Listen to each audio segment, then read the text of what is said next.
Hello, everybody. Thank you so much for joining me. I am Dr. Kanika. I'm a board certified internal medicine physician. I am also an author, diversity, equity, and inclusion consultant, and I work with organizations and individuals who are committed to creating communities and opportunities for people of color. So, the reason I am here today is because I've written a book. If you've been anywhere near my social media, yeah, this chick wrote a book. She keeps talking about it, right? One of the things that I've been asked is, why did you write a book? And so the thing or you may not know. So when you write a book, it's a really, really long process. You write this book. This was written a long time ago. And then you go through this process of editing, and then it's a really long process. And so because it is launching really, really soon, it's really making me have to go really, really deep and go back into, why did I write this book? I think it's important to have that discussion. And the person who I am just vibing with these days is Audre Lorde. We're going to talk about her. But when I titled this Writing as an Act of Resistance, it really, really, truly is something powerful about sharing your words and saying the things that maybe other people aren't saying, or saying the things that other people don't want to hear. And so speaking up and using your voice is a really, really big thing. Audre Lorde talks about it a lot. One of my favorite quotes from her is, "Silence will not protect you." And I think many of us in these spaces where we do have to worry about our families and our livelihoods, sometimes we do turn to silence to protect us. It just seems safer to say nothing, right? But our silence will not protect us. And it's really taken me a long time to get to a place where I feel very comfortable using my words. I'm very clear. There are certain things that I may say that may cause some trouble for me. However, I am willing to say those things because they need to be said, and there's somebody out there who needs to hear them. And so I think before we talk more about writing as a form of resistance and what it was that compelled me to write this book, I think you have to know a little bit more about me. And so this is going to be a little hard because, it's just being vulnerable and putting everything out there, which is what I think it kind of takes for people to really understand. Because like I said, I think our stories are powerful. So I'm the eldest daughter of a single teenage mom. I grew up in a really, really small town. There were cotton fields outside of my window. And I've always known I wanted to be a doctor, I think since I was 5. And my mom's always supported me on that journey. And so it was a pretty linear journey. I'm going to be a doctor. I was in high school. I went to college at University of Houston. I then went to the Medical College of Georgia. And I will tell you, I was one of 10 Black students out of 180 at the Medical College of Georgia. And then I left the Medical College of Georgia, and I did my internal medicine pediatrics residency at the University of South Florida. And after doing my residency, I knew this isn't it. I went into medicine because I really wanted to change lives. I really wanted to help people. And the thing that always gets me is I want to help people. I don't know. I'm in my 40s and I still that's just what I want to do. And so after my residency, I actually went and did a fellowship in preventive medicine. And I got a master's in public health at Johns Hopkins University. So, done all these things, small town girl, I've succeeded, I've accomplished my dreams. I am ready to go into the world and to change the world. And so I moved back to a large metropolitan area with my family. After completing my training, I became a hospital medicine doctor. So I only work in the hospitals. I only work with the sickest of the sick of the sick. And what I recognize is the inequities that are entrenched in our healthcare system, embedded, entrenched, just flowing throughout, right? It's when you're inside the system, you can't unsee what I've seen. And so what I did is I committed myself to saying, no matter your ethnicity, no matter your socioeconomic status, you will receive the highest level of care. You will receive the same care here as you would receive there.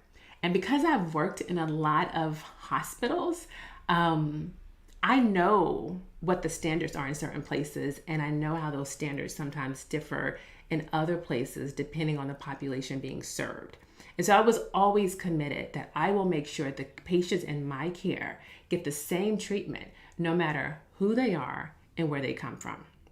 So I did that work, I don't know, probably 10 years or so. And then I got my dream job.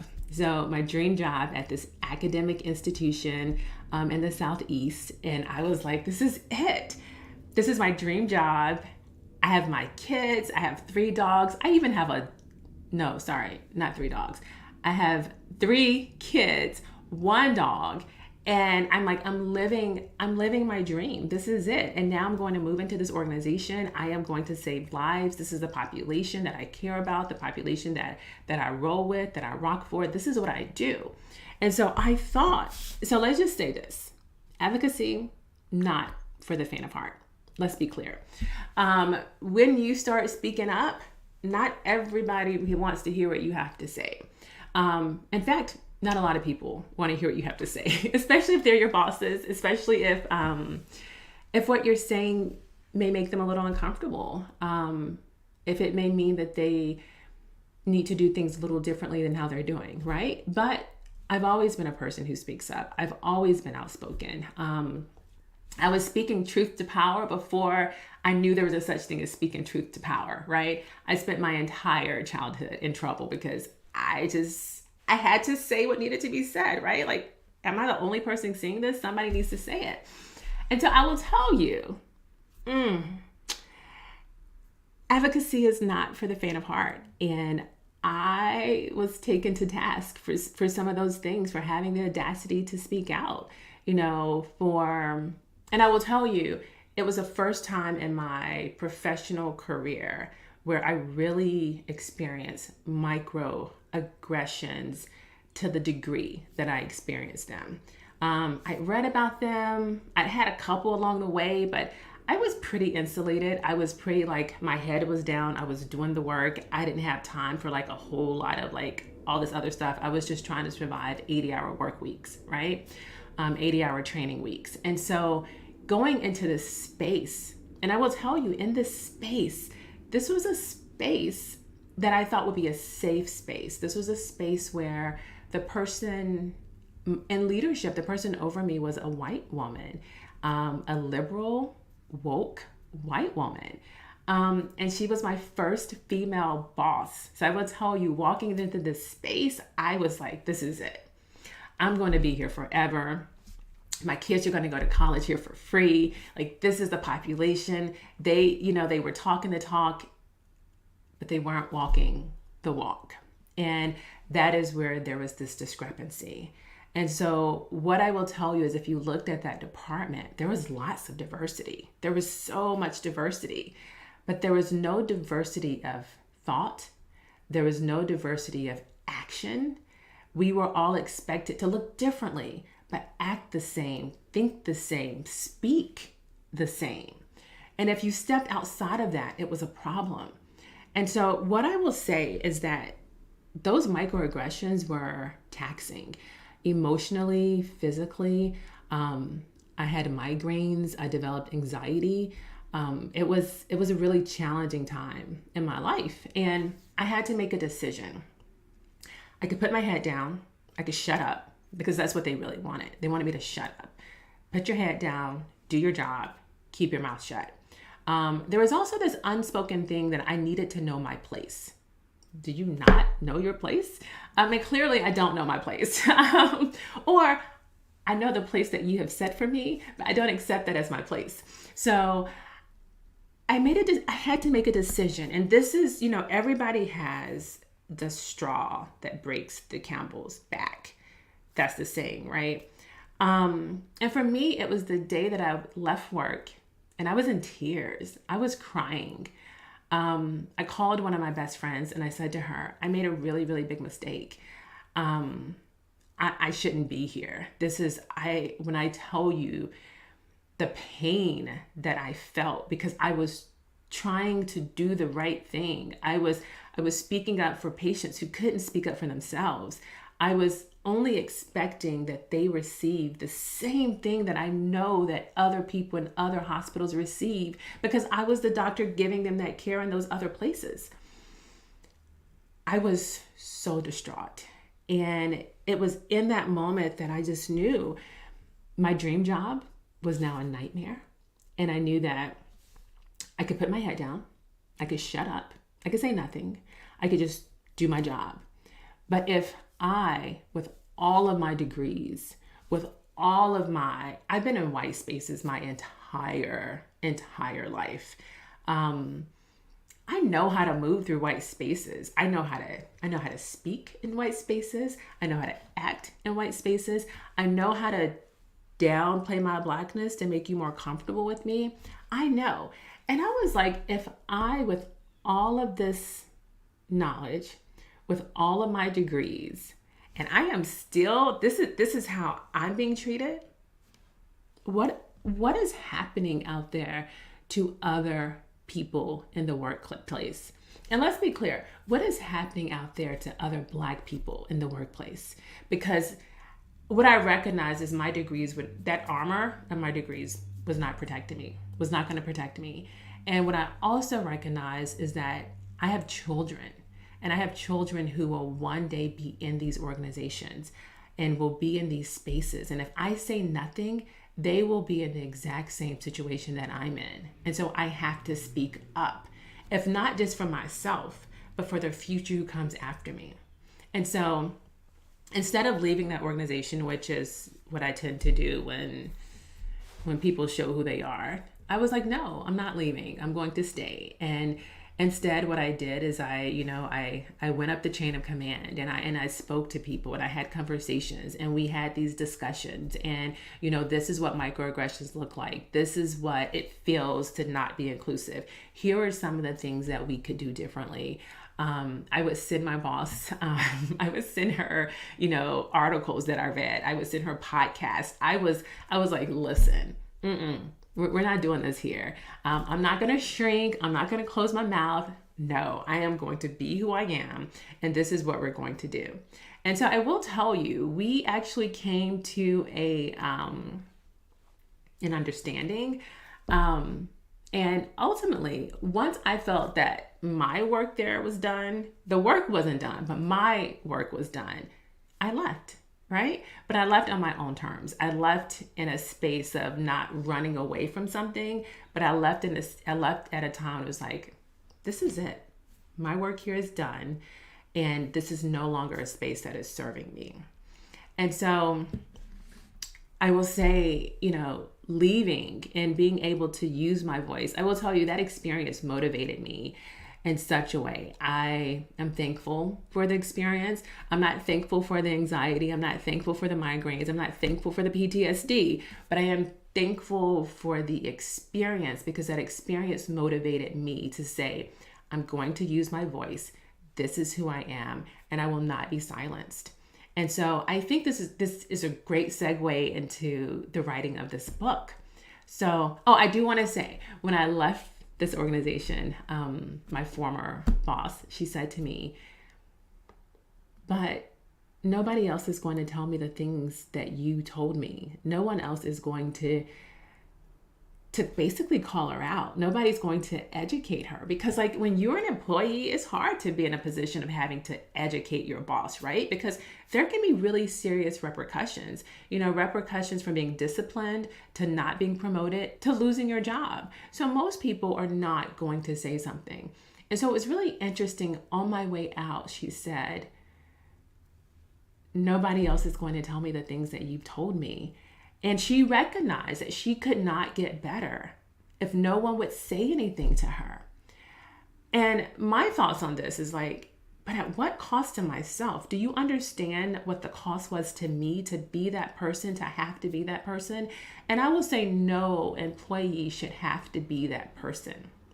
We talk about Black people doing this work, this emotional labor, This is labor. This is intensive work. We are giving of ourselves. We are sharing our pain when we are trying to do this work and trying to help you see that this is what this feels like. This is how this feels. And I know this work has to be done, because otherwise, if you are a white person who has not been in these spaces, you do not know what you don't know.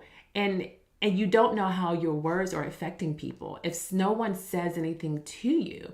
And so I think the issue in leadership is that you get into leadership and you're insulated. Nobody's really saying what needs to be said because, this is my boss. I didn't come here for this. They don't pay me for this. They pay me to do this thing, and I'm going to do this thing. And we don't get paid for the emotional labor. I didn't get paid for the implicit bias trainings that I was doing at that organization. I didn't get paid for being on the DEI committees.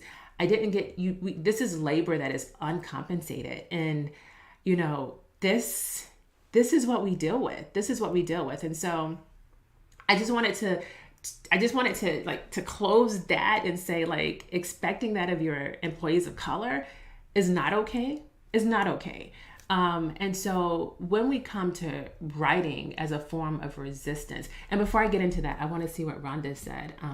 I'm at that place now with my organization. The covert racism is unreal here in the UK. I've been passed over on 3 promotions for being outspoken. I'm exhausted, so I'm leaving. Yeah, that's what happens. That's what happens to us. And so what I will say, yeah, I'm sorry to hear that, Rhonda. These things, when we talk about these things, these are real lives. These are real women behind these things. And behind the women are the families. So behind me are my children. There's my husband. There's the ripple effect of what this means. And so when I talk about workplace inclusion, when I see the diseases, the stress causes diseases, right? So some people may say, why? You're a doctor. Why are you doing this? Because our workplaces are killing us. The toxicity of our workplaces are killing us. And so Black women should be able to be who they are. We bring Black women into these spaces and we say we want diversity. But once again, no diversity of thought, no diversity of experience, of expression, no diversity of words. You were supposed to just be that color, but to stay within this box. But that's another conversation. I want to stay focused, and I want to talk about writing as an act of resistance. So I'm going to read a quote from Audre Lorde. I love her. Her words are so powerful. If there's no other reason to write, then because your words will outlive you, because maybe you'll say something that resonates with somebody and they will get power, they will get motivation from it decades after you are gone. That is Audre Lorde for me. I'm just whoa. Okay, I see you, sis. And I know that my time here is finite. And so I'm going to speak while I can speak. And then maybe there's something I will say and there is somebody else who will pick up the baton. But I'm going to share with you a quote from Audre Lorde. I write for those women who do not speak, for those who do not have a voice, because they were so terrified, because we were taught to respect fear more than ourselves. We've been taught that silence would save us, but it won't. We've been taught to respect fear more than ourselves. And I will say there's fear. There's fear all up in here. Fear of losing my job. I have bills to pay, right? Fear of not being hired because maybe I said something that somebody was ooh, I don't know. She might not be the right fit for us, right? There's always this fear of what we might lose. But the second part, we've been taught to respect fear more than ourselves. And I am just at a stage in my life where I'm going to respect myself, right? I am going to respect myself. And I'm also moving into a whole nother space where I believe in abundance and I believe that I will be provided for no matter what. So I will not be afraid. I will speak. And so this book for me is speaking. It is speaking. It is putting it out there. It is being vulnerable in such a way where it's like, ooh, did you really say that? Did you really write that? Yes, I did. And so my book is called Diversity is Not a Dirty Word, because it's not a dirty word. Let's be clear. I feel like we've added on all these other words: diversity, equity, inclusion, belonging. And all these things are really, really great, really, really important. But I feel like there's this need to distance ourselves from the diversity piece, right? And diversity without those other things don't matter, but all those other things without diversity don't matter. And so for me, like, diversity is not a dirty word. Black is not a dirty word. We're going to use these words, right? And so the first half of my book is a memoir. It's my experiences as a little Black girl, as a Black student, as a Black physician, moving through these spaces, and what it felt like to move through these spaces. And I wrote that portion for a reason, because I want Black women to know you're not alone. I see you. Let me tell you, this book right here, I'm Still Here, Black Dignity in a World Made for Blackness by Austin Channing Brown. This book, I have highlighted, underlined. This book saved my sanity when I was in that job, because I read this book and I knew I'm not crazy. There's nothing wrong with me. This woman who I don't know in a completely different industry is having the exact same experience as I'm having. So it's not me. It's a system that doesn't want women like us to exist. They don't want us to exist in our true form. They don't want us to speak our truth. It is a system of oppression that is not made for us. And so I am still here. Black dignity in a world made for whiteness. Listen, Austin, I don't know you. If you ever see this, I need you to know this book was there for me when I needed it. And what I hope is that when I share my story, that there will be somebody who will read it and who will be like, that is my experience right now. And they will know that they are enough and that there's nothing wrong with them, right? And then I hope that there are other women who are not Black will read that portion and also be like, oh, is this what it's like for Black women? Is this what it's like for my friend who's Black, but we never talk about this stuff? Is this what it's like for my neighbor who's Black and we don't talk about this stuff? I want non-Black women to read this and to see this story and to even empathize and to be like, what is it that I can do in these spaces to make sure that the Black women in the spaces next to me don't feel like this, right? What can I do within my sphere of influence to make sure that this is not happening in my spaces, in my workplace? And so, because I am a solutions-oriented person, because I'm a doctor, I solve problems, right? That's always the goal. The second half of the book is where I actually give you the tools to create an anti-racist organization. So if you look at the subtitle, it's Harnessing the Power of Inclusion to Create Anti-Racist Organizations. And I will tell you, there are things that we can do. There are things that can be done in these organizations. And some of them seem so simple, but I put them in a book. I put it maybe as a roadmap for that person who needs it. Because what I do know about my boss at my previous organization, she did not know. She did not know. And there was nobody there to tell her but me. And now that I'm gone, I don't know who's saying what. But I have to believe that there are women, and I say women, I shouldn't say women. I should say leaders, that there are leaders out there who want to do the right thing, who want to create these spaces. And it seems so daunting to create an anti-racist organization. And how do you create an anti-racist organization? That's not what this call is about, so we're not going to get into that. But I can tell you, it starts with your department. It starts, and then it moves into the next department and the next department. And that is how it infiltrates through an organization. And so yes, that is what the second half of the book is about.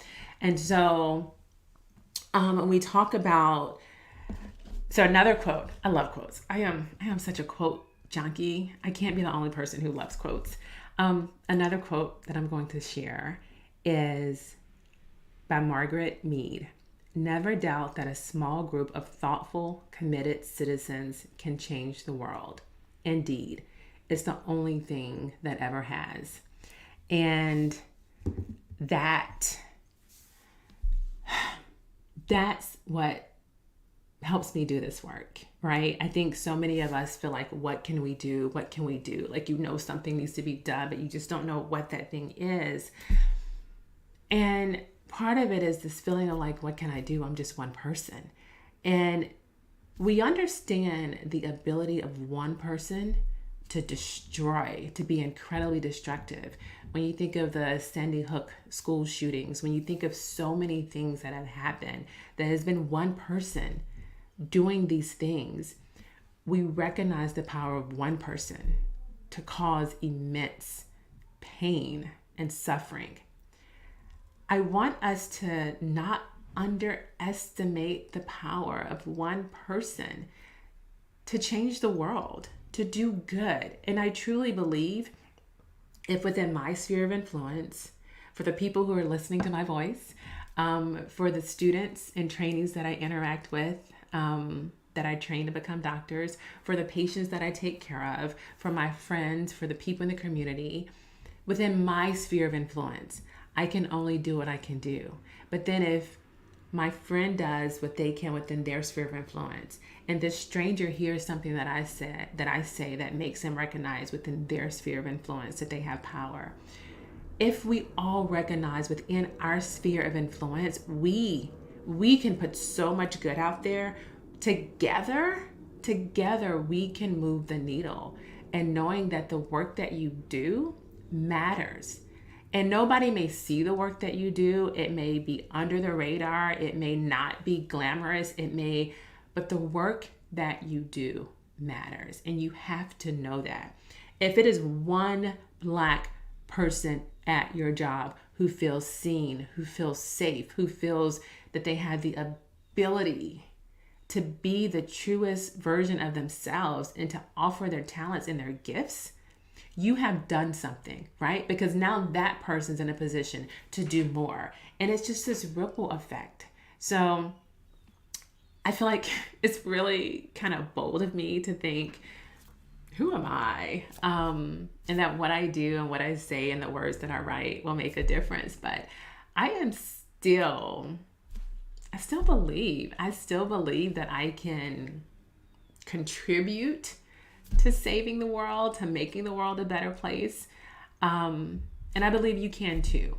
And so that's why I am here. This is why I do this work. And this is why, so whether it's writing a book, if it's writing an article, or just speaking up at your next, meeting, right? Your voice and your words have power. And I want you to own that. And I want you to understand, what we can do collectively together if we just truly recognize and own that power. So I am leaning into my gifts. I am no longer shrinking. I'm no longer being silent. I'm no longer worrying about what people are saying. Yesterday was the winter solstice, which is the shortest day of the year and the longest night of the year. And I really use that time to reflect as I'm moving into the new year. What are the things that I want to leave behind in this year? What are the things we're leaving in this year? And what are the things that I'm taking with me moving forward? And I'm leaving in this year. I'm leaving that fear, that being concerned about what others are going to think. I am moving into a space. When you talk about race, I've chosen a space that can be really challenging. I've chosen a space that potentially opens me up for a whole lot of negativity. And I'm okay with that because I'm also choosing a space that's opening me up to a whole lot of love, and a space that allows me to truly, truly be who I am. And so I am going to expand into all of this. I am going to accept that these are my talents, these are my gifts, and I hope something I said resonated with you. I hope you can see the daily things that you do as a way of affirming yourself, honoring yourself. Another quote by Audre Lorde, and I don't have it right here. I don't want to mess it up. But it's the one about self-care or self-preservation is an act of resistance, and taking care of yourself. And as a physician, as a doctor who's seen so many people who are sick with stress-related conditions, largely impacted by their jobs because we spend so much of our time in these workspaces. Take care of yourself, sis. That in and of itself, maybe all you have the capacity to do right now is just to take care of yourself. Just to get some sleep, just to say no to your boss when they tell you you're going to be working overtime without compensation. Sometimes that's all we got in us, right? And if that's all you had in you, that is enough. And you taking care of yourself is taking care of all of us, right? And so I just encourage you. I hope you feel encouraged. I'm so happy you guys came. So happy to see that there are people who came and they stayed. And I hope, for those of you who watch this on replay, that feel free to drop in the chat if there's anything that resonated with you, how you can use your voice as resistance. And I hope that this was motivating. So I'm going to go. I want to say happy holidays, y'all. Christmas is right around the corner. I can't believe it's already here. And so thanks for rocking with me. Thanks for sharing. Thanks for coming. And Rhonda, well said. Such a confidence booster. Words I needed to hear. So thank you very much. Thanks, Rhonda. So I'm Dr. Kanika, board certified internal medicine doctor. I am also now an author. And I'm a health equity and workplace inclusion strategist, consultant. Who knows, maybe even a motivational speaker one day. And I'm just so glad to see all of you here. And you can follow me on all social media platforms at Dr. Kanika MD. That's it. So happy holidays. And Amira, everywhere, thank you for using your voice. Thank you so much for your comments and for hanging out with me. I'll see you guys later.